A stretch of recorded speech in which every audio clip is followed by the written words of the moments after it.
راځئ چې موږ او تاسې دا ووایو چې اسلام آباد نیسو اټک نه اسلام آباد نیسو.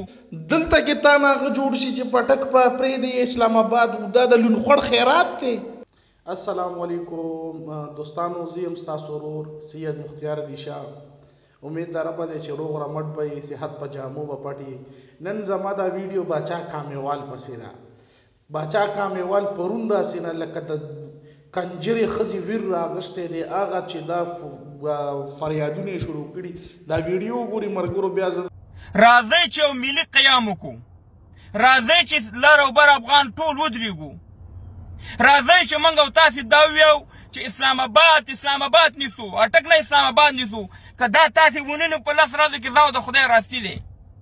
باچا کامیواله و باچا کامیواله ته موږ ته د غیرت خبرې کې وی راپاسئ، یو جنګ وکئ، ځانه مو وژنئ، بله مو وژنئ، خپل کوره مو سوځوئ، د نورو کوره مو سوځوئ، حکومت هم مه پرېږدي، بس مړي کوئ.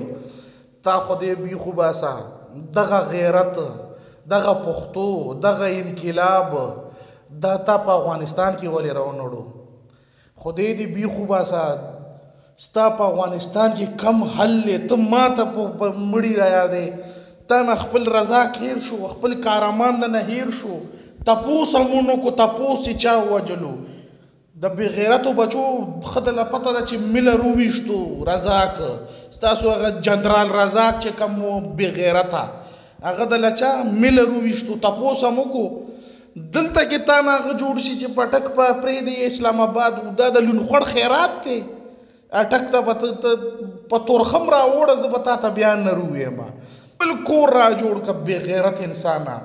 ستا په کور کې څه دي؟ ستا په کور کې تش مرګ دی، روزانه مري، روزانه خلک مري، او ته دومره تکړی چې هغه تش د خولې بوس دي چې بادې والله که نور هېڅ ماله مې. ما خو تا ته څه ووي چې میندې خویندو نه یې د لوینځې جوړې کړي دي په باګرام ایربیس کې. که دومره نر یا ناموس وګټه. بې غیرته ته په فیسبوک ناست یې ما ناټک ګټي وارشله. بې غیرته دا عارف وزیر چې کم دی که نه، دا ستاسو وجلی دی، ستاسو افغانیانو وجلی دی، ستاسو افغانستان وجلی، ستا استفارات NDS وجلی دی.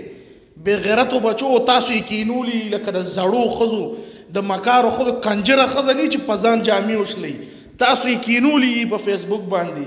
شرمېدلو تاسو ما نه په فیسبوک اټک ګټئ. ورک شئ مړه د بې غیرتو بچو.